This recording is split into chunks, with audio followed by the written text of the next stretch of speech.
Pirmasis skaitinys. Jie tars mano vardą izraeliečiams ir aš juos palaiminsiu. Skaitinys iš Skaičių knygos. Viešpats kalbėjo Mozei tardamas: kalbėk Aaronui ir jo sūnums ir sakyk jiems: taip laiminsite izraeliečius. Sakykite jiems: viešpats te laimina ir te saugo tave. Te leidžia viešpats šviesti tau savo veidą ir te būna tau maloningas. Te pažvelgia viešpats į tave maloningai ir te suteikia ramybę. Taip jie tars mano vardą izraeliečiams ir aš juos palaiminsiu. Tai Dievo žodis.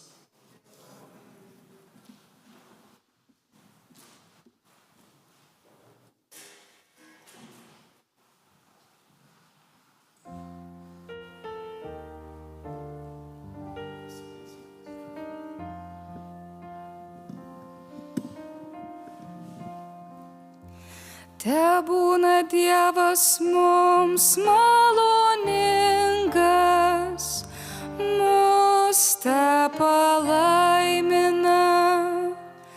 Tebūna Dievas mums maloningas,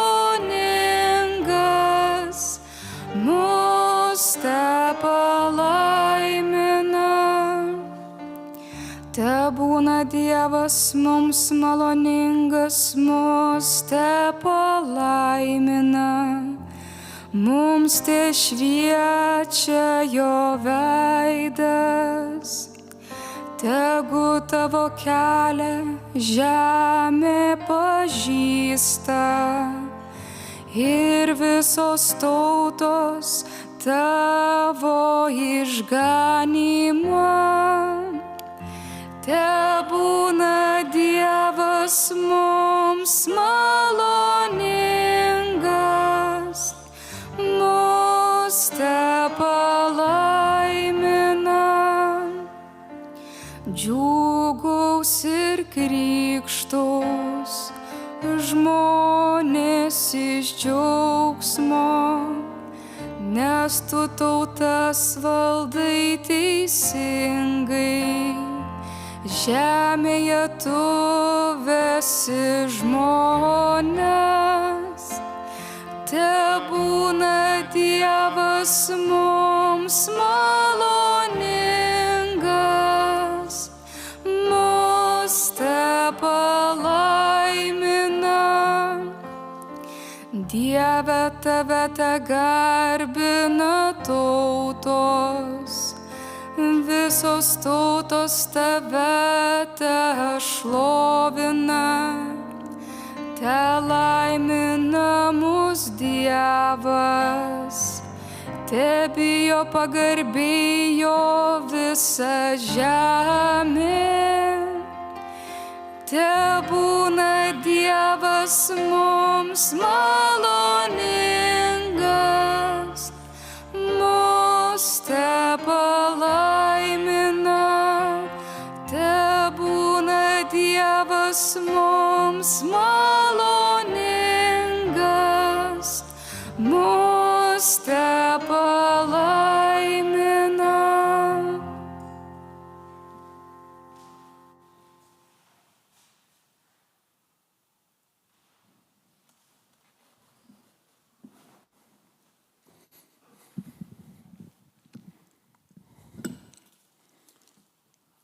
Antrasis skaitinys. Skaitinys iš Šventojo apaštalo Pauliaus laiško Galatams. Broliai ir seserys, atėjus laiko pilnatvei, Dievas atsiuntė savo sūnų, gimusį iš moters, pavaldų įstatymui, kad atpirktų esančius įstatymo valdžioje ir kad mes įgytume įvaikystę.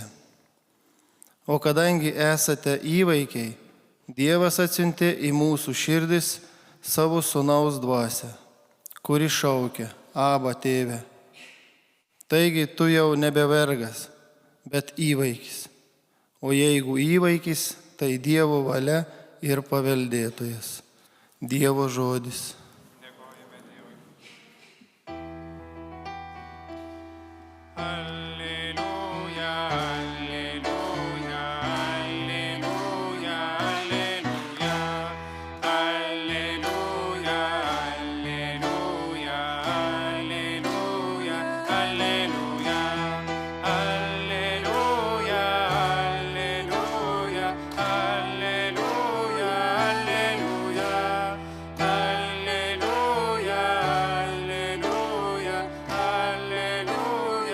Alleluja. Daugel kartų ir įvairiais būdais praeityje Dievas yra kalbėjęs mūsų protėviams per pranašus, o dabar dienų pabaigoje jis prabilo į mus per Sūnų. Alleluja, alleluja, alleluja, alleluja, alleluja,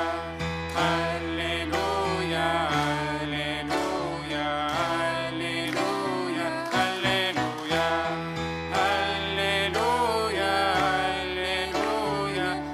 alleluja, alleluja, alleluja, alleluja, alleluja, alleluja, alleluja.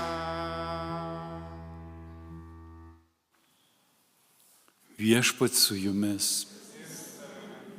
Iš Šventosios Evangelijos pagal Luką. Garbė tau, Viešpatie. Anuo metu piemenys atsiskubino į Betliejų ir rado Mariją, Juozapą ir kūdikį paguldytą ėdžiose.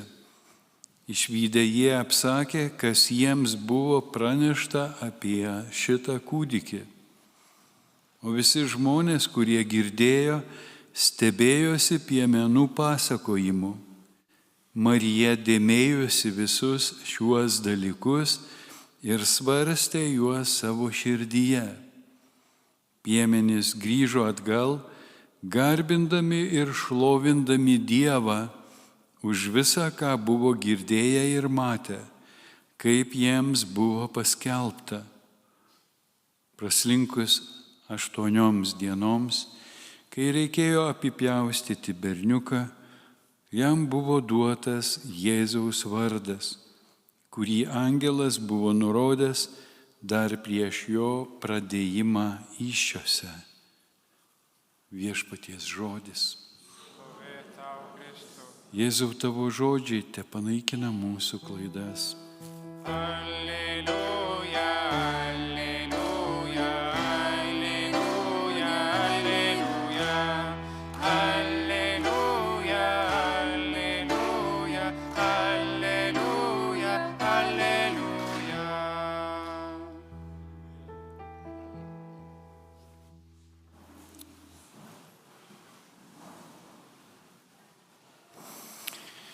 Kaip čia dabar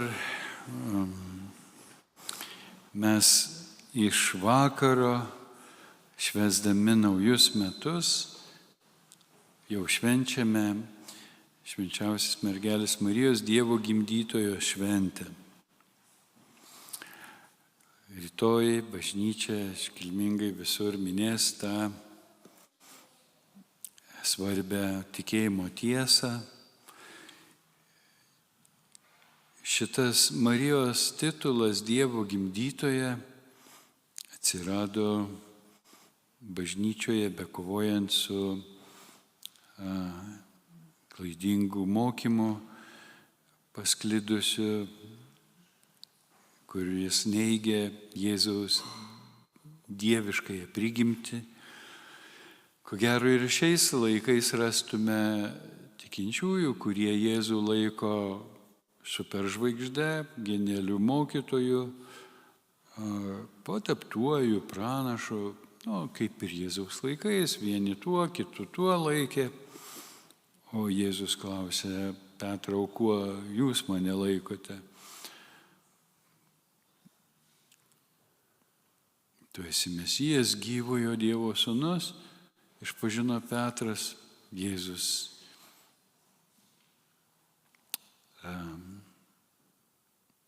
kaip čia pasakius, nurodė šaltinį, ne kūnas ir kraujas tau tai apreiškia, bet tėvas esantis danguje. Pačiam Petrui nebūtų žmogiškom jėgom pavykę galbūt to suprasti, to įvardinti. Tokiu būdu mes turim tokį liudijimą, kad yra dalykai, kurie nuo mūsų yra tam tikra prasme paslėpti, jie atsiveria pagal Dievo valią, kiekvienam savo laiku. Yra tokie žodžiai, niekas negali ateiti pas Jėzų, pas Sūnų, jeigu tėvas jo nepatrauks. Taigi mes turėtume būti dėkingi Dievui už tas tikėjimo tiesas, kurias Jis leido mums pažinti, patikėti, įtikėti tomis tiesomis. Duok Dieve, kad tas mūsų tikėjimas iš mūsų proto, iš teorinio mąstymo nusileistų į širdį ir mes visą širdimi tikėtume, kaip moko apaštalas Paulius. Bet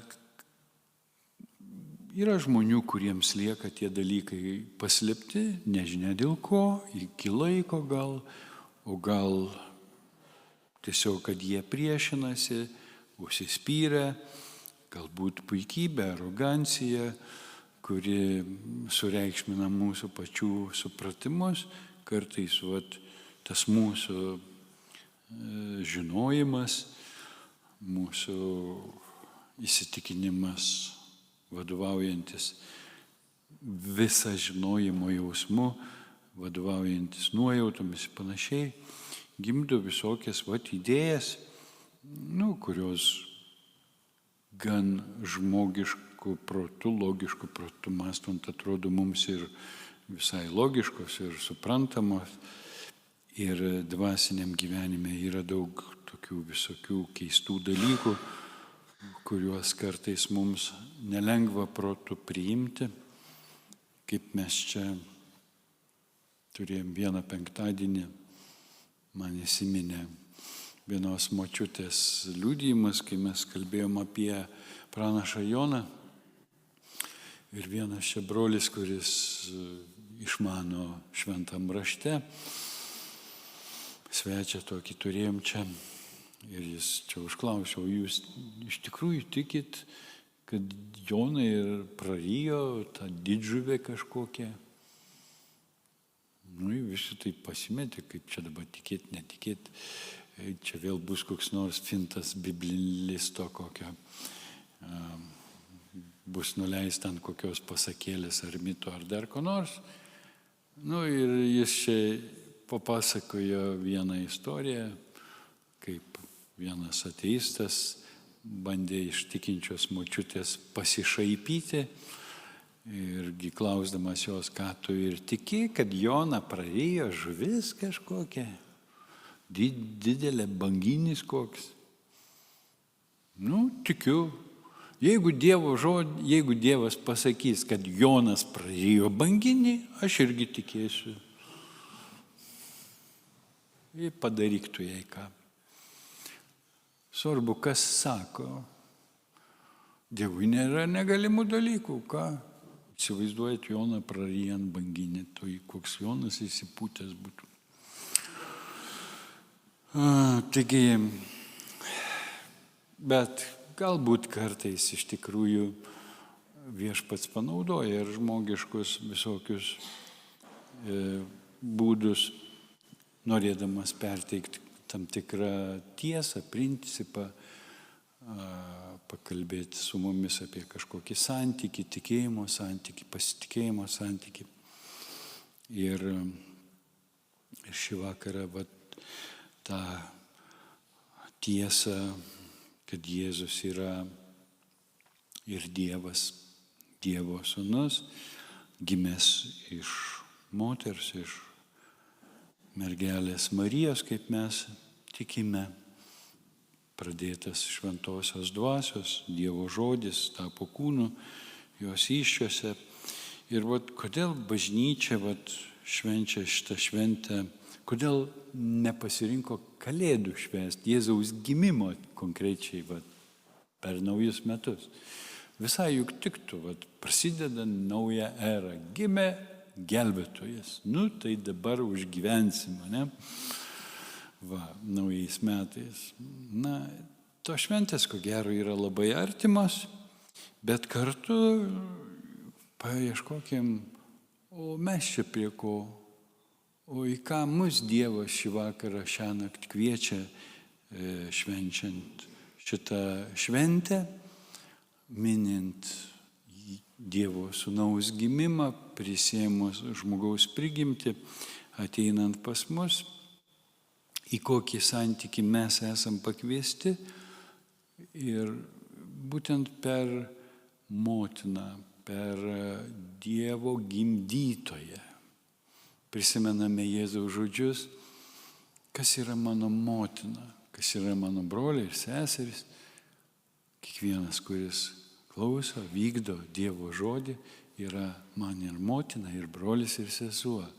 Tai kaip čia dabar išeina, tai gal mes visi esame pašaukti Marijos pavyzdžių būti Kristaus gimdytojai, Dievo gimdytojai žemėje. O kodėlgi ne? Jeigu mus pasiekia Dievo žodis, jeigu mes išgirstame Dievo žodį,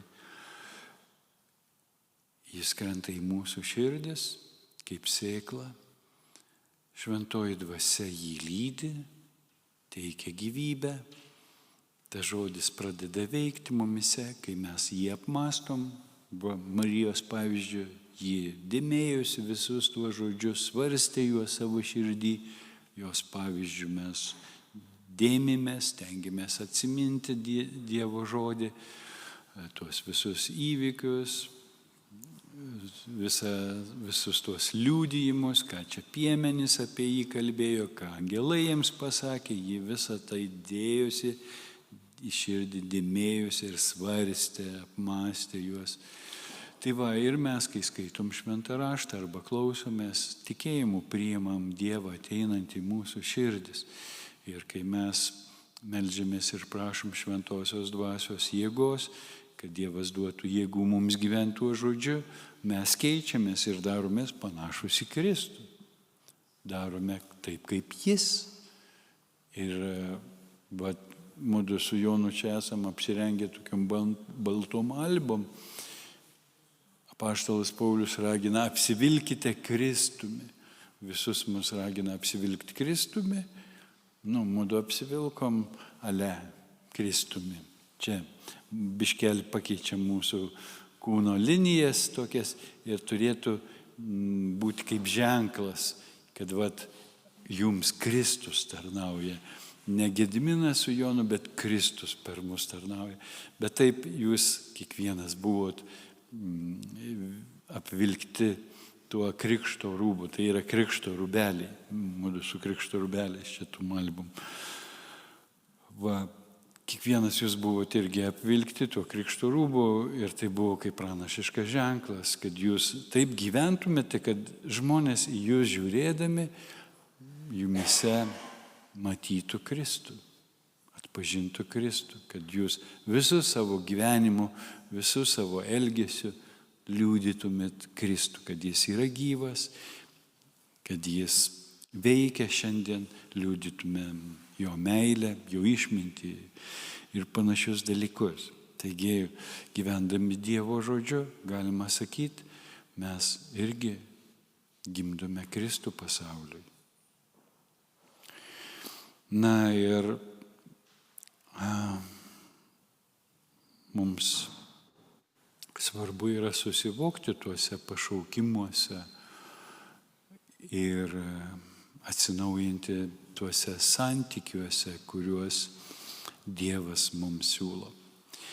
Ir šiandien, kaip čia dabar suderinti visus tuos skaitinius? Ar yra čia koks nors tarp jų ryšys? Paprastai turėtų būti koks nors ryšys. Jeigu mes pradėjom nuo galo, nuo Jėzaus gimimo, nuo piemenų liudijimo, nuo Marijos tikėjimo, Jėzaus, kaip čia pasakyti, apipjaustimo, praslinkus 8 dienoms, kai reikėjo apipjaustyti berniuką, o kam čia reikėjo jį apipjaustyti? Vargšas berniukas. Skaudės, rėks, kraujas tekės. Kam reikia to apipjaustimo? Abraomas apipjaustė Izaoką 8 dieną. Dievas davė tokį ženklą, sandoro ženklą, priklausomybės jam ženklą, tam tikro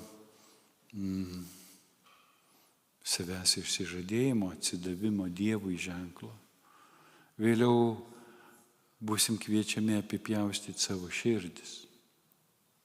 Ką reiškia apipjaustyti savo širdį? Priklausant Dievui, išsižadėti savęs, savo nuosavybės, imti kryžių, sekti juo, būti jo mokiniu, kad būti su juo mes kviečiame į artimą buvimą, į artimą santykį, į bendrą veikimą. Taigi Jėzus pagal Dievo žodį, pagal įstatymą, kuris žydų tautos žmonių tarpe apeigėlė, per kurią vyrai tapdavo Dievo tautos žmonėmis, per tą apipjaustymą priimami į tautą, tampa išrinktosios tautos nariais, galima sakyti, tampa Dievo sūnumis, Dievo vaikais. Per va tokį fizinį ženklą, gan skausmingą, nepatogų. Mes per krikštą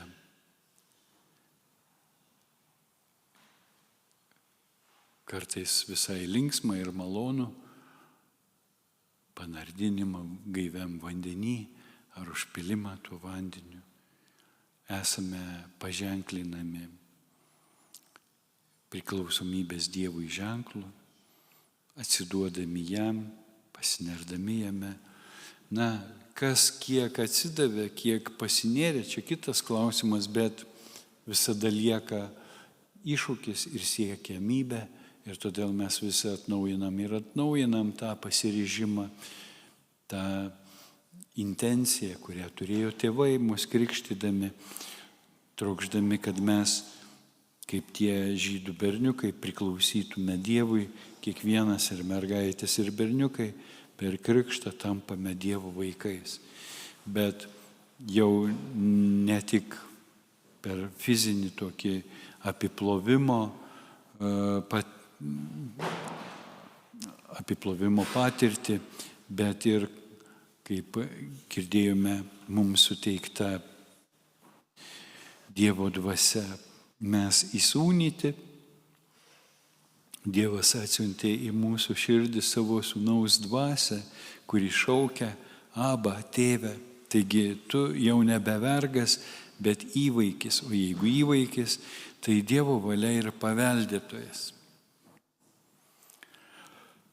Jėzaus vardo suteikimas, Jehošua ar trumpiau Ješua, tai lietuviškai reikštų Jahve gelbsti, viešpats gelbsti. Jis ateina, kad būt su mumis, kad mus gelbėt, kaip angelai skelbė, jums gimė Dovido mieste, jums gimė gelbėtojas. Jahve tarsi įsikūnijo, priėmė žmogaus prigimtį, atėjo būti su mumis, būti arti mūsų, žmogiškai būti, per žmogiškas patirtis.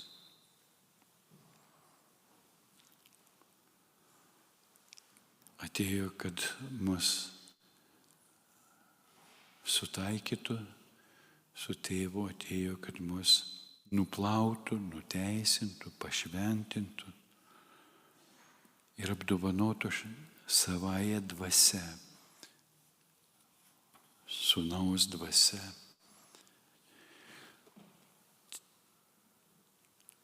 Dievo dvasia, šventoji dvasia, kaip mes ją vadinam, Ji dabar jau mūsų širdyse atstovauja ir tėvą, ir sūnų.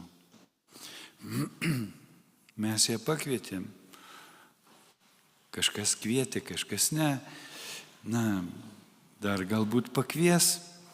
Gal šį vakarą pakviesim, gal rytoj. Bet tie, kurie pakvietėm tą dvasią, ką mes su tą dvasia veikiam? Ar mes pasikvietę svečią su juo bendraujam, ar skiriam jam dėmesio, laiko, bendravimui, pokalbiui, darbui, buvimui, poilsiui kartu. Tarsi susituokę, pasinėrė į tą dvasią, priėmė tą dvasią į savo širdį.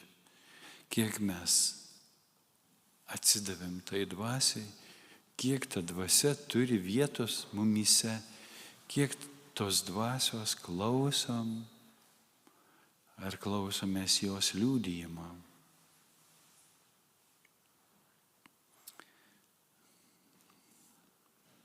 Gal ji yra tas paveldas brangiausias,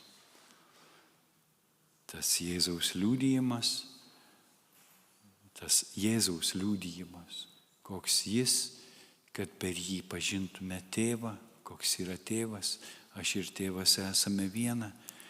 Per Jėzų mums turėtų būti lengviau pažinti tėvą. Jėzaus didžiausias troškimas, kad mes pažintume tėvą, kad mes pasitikėtume tėvu, kad mylėtume tėvą, kad garbintume, šlovintume tėvą, sugrįžtume į tėvo namus, kaip paveldėtojai.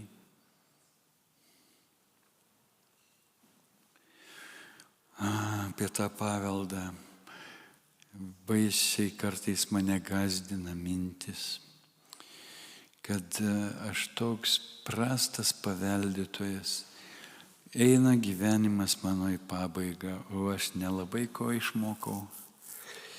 Turiu omeny, žiūrėdamas į šių laikų politikus, kurie išrenkami svarbiems tokiems atsakingiems dalykams kaip vadovavimui tautai, prezidentai pavyzdžiui. Išrenkami seimūnai,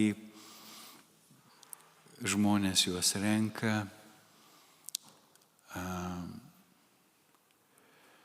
pagal ką juos renka, paskui jie įstatymus leidžia,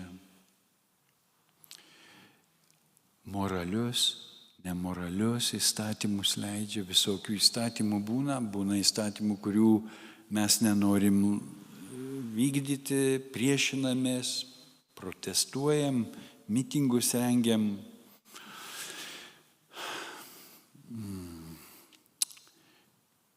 Kaip ir kas renka. Tai vadinama pas mus šiandien demokratija, nors graikų filosofai, kuris ten nebeprisimena, Seneka gal, ar koks ten yra pasakęs, bijau apsirgti dabar, kad jeigu yra 5000 piliečių, demokratija pasibaigė. Demokratija nebeįmanoma. Nebeįmanoma apriepti, nebeįmanoma pažinti. Taigi, ką ir kaip mes išsirenkam, kaip formuojama žmonių nuomonė, kuo vadovaujasi žmonės, rinkdami vadovus šiais laikais. Ar žiūri į jo išsilavinimą, ar žiūri į jo patirtį, ar žiūri į jo darbus, ar nuperka išvaizdą, nuperka melagingą paguodą pažadai, kad gyvensime geriau, kad sumažins mokesčius, suteiks kokias lengvatas, nuperkami tokiais pažadais, už kuriuos kažkas turės sumokėti, kažkas bus apiplėštas, kažkas bus nuskriaustas, kad kitiems įtikti. Yra daug neteisybės ir mes paskui vargstam nuo tų išrinktųjų. O kas ruošia? Kas ruošia pas mus, pavyzdžiui, Lietuvoje kandidatus, nuo jaunystės augina, kaip būdavo dvare, kunigaikščio sūnus, geriausi mokytojai samdomi, nes jis gali tapti karaliumi, kokiu nors ten dar karališkoje šeimoje irgi sūnus ugdomi, dukros irgi ten mokyklos visokios, turi ir kalbas mokėti, turi ir tam tikrus autorius būti perskaitę, ir filosofiją, ir teologiją, ir politiką, ir visokių dalykų susipažinę, kad nedarytų gėdos tėvui, karalystei ir panašiai. Būdavo investuojama į tų žmonių ruošimą, kad jie galėtų, būtų pajėgus paveldėti karalystę ir ją suvaldyti. Ar aš nusišneku? Būdavo tokie dalykai.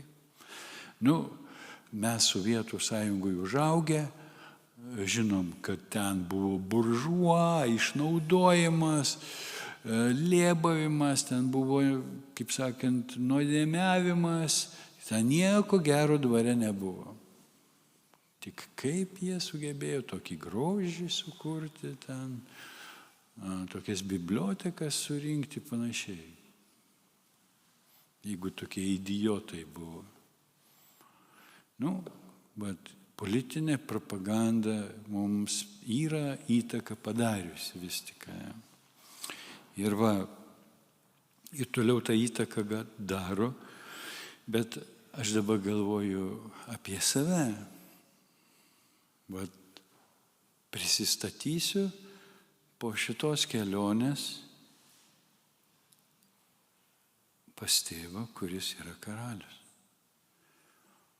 kurio karalystė slėpinys didžiulis, akis neregėjo, ausis negirdėjo.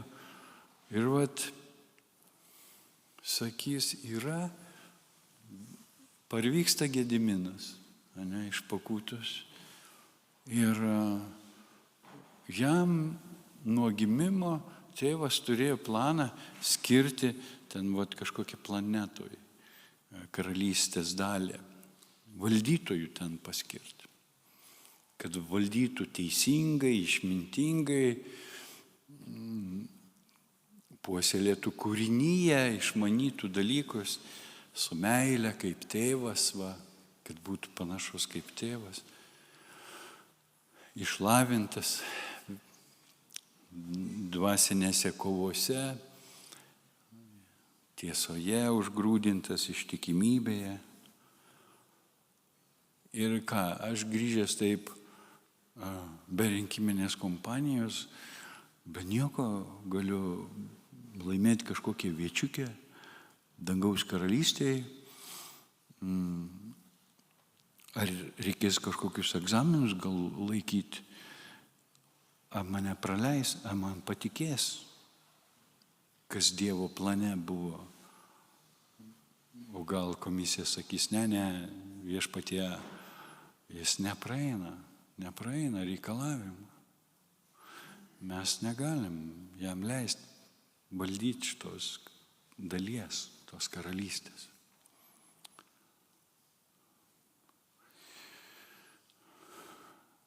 Būsiu nuvylęs tėvą. Išeikvojęs laiką belekaip. Oi, liūdnai gali būti. Kai pagalvoju, sakau, viešpatie pasigailėk, ar dar galima ką nors pakeisti? To laiko visai nedaug. Ką žinau, mane aplanko tokius mintis. Nežinau, ar jūs kada nors aplankė tokius mintis. Koks Dievo planas iš tikrųjų ten? Ką reiškia įsūnystė, paveldėjimas. Ką reiškia būti piliečiu? Va, pas mus ukrainiečius kankina, verčia lietuvių kalbos mokytis. Jau kelinti metai gyvena, sako, turėtumėt lietuviškai kalbėti. Jeigu norit ilgiau pasilikti, kiek čia su jumis vargsim, ne? Turit lietuviškai išmokti. Turit ten dar kažką susipažinti su Lietuvos įstatymais, kad galėtumėt Lietuvoje gyventi.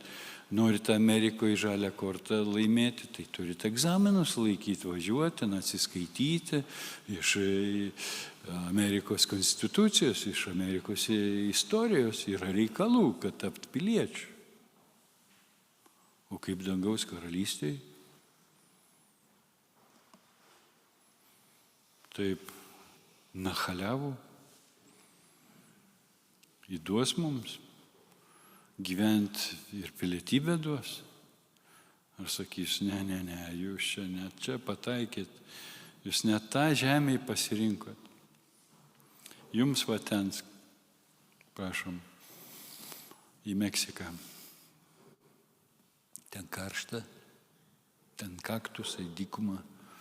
Ne, mes norim prie šaltinių, prie Dievo meilės okeano.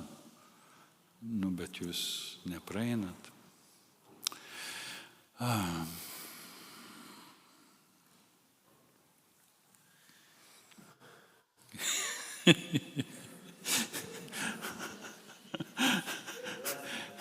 Naujų metų naktį uždaviau rūpestį Jonelio, Jergo, kas dabar bus, nemeigos iki ryto. O dar ryto prisižadėjom mišes švęsti, ką bus. Bet žiūrėkit, yra dar viena mintis šiandien. Kaip čia turėtų ryšį? Viešpats kalbėjo Mozei tardamas, kalbėk Faraonui ir jo sūnums ir sakyk jiems, taip laiminsite izraeliečius, sakykite jiems, viešpats te laimina ir te saugo tave. Ką reiškia viešpats te laimina ir te saugo tave? Ką reiškia, kad viešpats laimina? Turi mums visur gerai sektis. Būtinai? O gal tas laiminimas kažką kitką reiškia? Ir te saugo. Nuo ko saugo? Te leidžia viešpats šviesti tau savo veidą ir te būna tau maloningas. Galėjo redaktorius ir paprasčiau pasakyti. Viešpats šviečia tave savo veidu ir te būna tau maloningas. Juk ne. Kaip visi normaliai. Bet te leidžia viešpats šviesti tau savo veidą. Mes prašykim, apšviesk viešpatį mūsų savo veidu ir būk mums maloningas. O ką reiškia apšviesti veidų? Mozė grįžo ir visas apšvitins. Dar nuo jo spindėjo, kaip sakant, ir žydai sakė, užsidenk Mozė savo veidą, o tai mirsam, nes nepernešė to šviesos.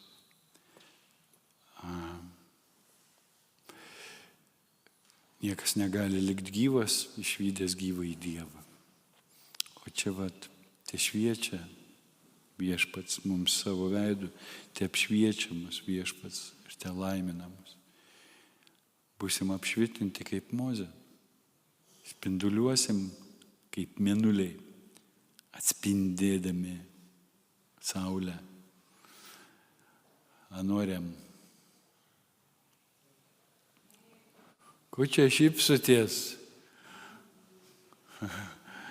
Sako, ką šypsos, tai spinda, ne? Spinduliuoja. O kai susiraukęs, tai apsiniaukęs, tamsa tokia pareina. Tai mums malonu, kai mus žiūri šypsodamiesi, o nesusiraukę žmonės, ne? Kai susiraukia, tai galvojam, ko nons meslė, kas ano galvo, ko iš ano tikėtis, nieko gero čia jau nebus, pyksta, nekinta, dar kur nors. O kai šypsos, tai mums ženklus, kad taikos linka, ne? Laimint mumis šypseną. Mums saugu, kai kitas žmogus šypsos. Mes šypsomės matydami mylimą, tėvą šypsos žiūrėdami į vakus, įsimylėjėlę šypsos žiūrėdami viens į kitą, spindaniai, šveitaniai. Jėzus sako, jūs pasaulio šviesa. Mes pašaukti vienybėj su žydų tauta, per Jėzų prisijungę prie tos tautos, būti šviesa tautoms, šviesa viens kitam. Bet iš kur mes to šviesos gausim? Tik tada, kai būsim patys apšviesti, galim atspindėti tą šviesą. Leisdami Kristui mylėti mūsų akimis, mūsų lūpomis, mes galim Kristaus šviesą įleisti, spindėti per mus. Bet pirmiausia, mums patiems reikia, kad Jis būtų mums maloningas, šypsotųsi mums, šviestų mums savo veidu, apšviestų mums savo veidu. Ir, kaip čia toliau sako, te žvelgia Viešpats į tave maloningai ir te suteikia tau ramybę. Na, kaip pratęsimas. Te žvelgia į tave maloniai. Mes norim, kad Viešpats žvelgtų į mus maloniai. Tada mes ramus. Vat ortodoksų ikonose būna Kristaus veidas, kartais toks karo Dievo veidas, toks rūstus, toks piktas, baisus. Gazdindavo tuos totorius, ne, ką ten supokoriavo. Neždavosi tokius baisius Kristaus atvaizdus. Pamatėjai, įsigandai, pabėgai. Teisėjas, kareivijų Viešpats, rūstus. Tai visus gazdina. O čia žydams prašo maloniai pažvelk į mus, suteik ramybę. Tai palaima gyventi su Dievu taikoje, vienybėje, meilėje, džiaugtis jo artumu, džiaugtis jo veido spindesiu. Tai yra laimė. Tai va, palaimink mus Viešpatie savo artumu, savo meilę. Padėk mums priimti tą meilę su dėkingumu ir džiaugsmu. Kad brangintume tas akistatos akimirkas, tos akistatos, kai mes klausomės Dievo žodžio, Jis į mus žvelgia, Jis mums kalba. Kai mes stengiamės vykdyti žodį, Jis yra mums maloningas, Jis šypsosi, matydamas mūsų pastangas, siunčia savo pagalbą. Taigi, turim kryptį ateinančiais metais. Ieškoti jo veido, jo artumo ir atspindėti jo veido šviesą kitiems. Žvelgti kitus žmonės, jo pavyzdžių, kaip tėvas žvelgia, maloningai, nešti ramybę, laiminti.